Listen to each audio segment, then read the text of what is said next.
দক্ষিণ কামৰূপৰ গুইমাৰাত অনুষ্ঠিত হয় পঞ্চম বাৰ্ষিক ৰঙালী বিহু সন্মিলন। শনিবাৰে এদিনীয়া বৰ্ণাঢ্য কাৰ্যসূচীৰে গুইমাৰাত পঞ্চম বাৰ্ষিক গুইমাৰা ৰঙালী বিহু সন্মিলন অনুষ্ঠিত হয়। এইবেলি বিহু সন্মিলনীৰ বিশেষ কাৰ্যসূচীৰ ভিতৰত অন্যতম হৈছে ৰাতিপুৱাৰে পৰা পতাকা উত্তোলন, শ্ৰদ্ধাঞ্জলি তৰ্পণ, বিভিন্ন খেল ধেমালি প্ৰতিযোগিতা আদি। তাৰ পিছতে সন্ধিয়া মঞ্চৰ মুখ্যদ্বাৰ বন্তি প্ৰজ্বলনেৰে মুকলি কৰা হয়। উক্ত ৰঙালী বিহু সন্মিলনত নিশা বন্তি প্ৰজ্বলন কাৰ্যসূচীত মুখ্য ব্যক্তি প্ৰজ্বলক হিচাপে উপস্থিত থাকে দক্ষিণ কামৰূপৰ দখলা নিবাসী বীণাপানী জ্যোতিষ কাৰ্যালয়ৰ স্বত্বাধিকাৰী জ্যোতিষী তথা সমাজসেৱক অপূৰ্বদেৱ শৰ্মা। ইয়াৰ লগতে আন কেইবাগৰাকীও গণ্যমান্য বিশিষ্ট ব্যক্তি উপস্থিত থাকি বন্তি প্ৰজ্বলন তথা অন্যান্য কাৰ্যসূচীত অংশগ্ৰহণ কৰে। নিশা নিমন্ত্ৰিত শিল্পীৰ গীতৰ শৰাই, বিহু নৃত্যকে আদি কৰি বিভিন্ন সংগীতানুষ্ঠান অনুষ্ঠিত হয়। অনুষ্ঠানত ভিন্ন প্ৰান্তৰ কেইবাটাও বিহু দলে বিহু নৃত্য পৰিৱেশন কৰে। নমস্কাৰ। প্ৰথমতে মই সমূহ অসমবাসীলৈ অসমীয়া নৱবৰ্ষৰ শুভেচ্ছা জ্ঞাপন কৰিছোঁ।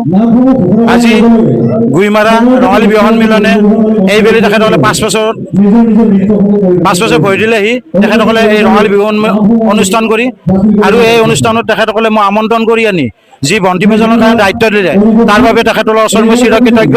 আৰু মই যেতিয়া এই অনুষ্ঠানত অহাৰ লগে লগে প্ৰথমতে মই এখন পিকচাৰ মোৰ চকুত পৰিছে। সেই পিকচাৰখন চাই মই নথৈ অলপ দুখিত, কাৰণ আমাৰ ঈশ্বৰ পুত্ৰ জুবিন গাৰ্গ ডাঙৰীয়া আমাৰ মাজত বৰ্তমান নাই। তেখেতৰ আত্মা সদ্গতি কামনা কৰিছোঁ। লগতে এই অনুষ্ঠানটো আয়োজন কৰা সভাপতি সম্পাদক প্ৰমুখ্যে সমূহ সভ্যবৃন্দলৈ মই শ্ৰদ্ধা নিবেদিছোঁ, আৰু এই অনুষ্ঠানটো সুচাৰুৰূপে পালন কৰক তাৰ কামনা কৰিছোঁ। আৰু শৃংখলাবদ্ধতা অটুট ৰাখি এই অনুষ্ঠানটো সাফল্যমণ্ডিত হ'ব বুলি মই আশা ৰাখি, আৰু লগতে এনেকুৱা অনুষ্ঠান এটা আয়োজন কৰিব লগা হ'লে ৰাইজৰ সহায় সহযোগিতা, দান বৰঙণি নাপালে এনেকুৱা অনুষ্ঠান এটা সাফল্যমণ্ডিত কৰাটো সম্ভৱ নহয়। সেয়েহে সমূহ ৰাইজৰ সহায় সহযোগিতা, দান বৰঙণি পালে এই অনুষ্ঠানটো বজাই থাকিব, আৰু আটাইৰে মংগল কামনা কৰিছোঁ। ধন্যবাদ।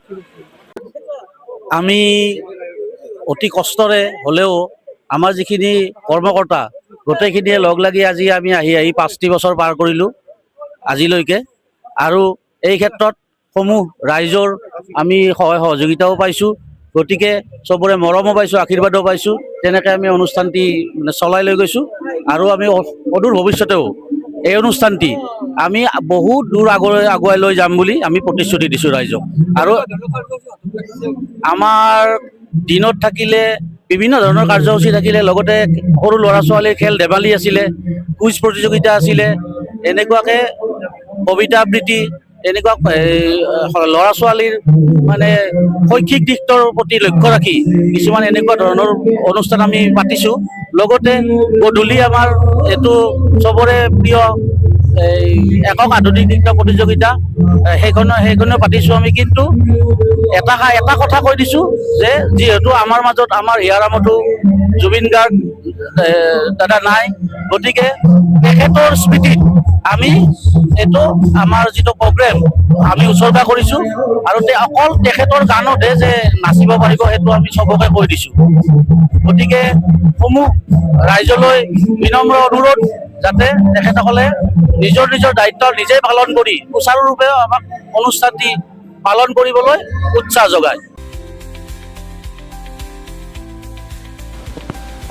নিউজ ডেস্ক ৰিপৰ্ট, নিউজ সংবাদ।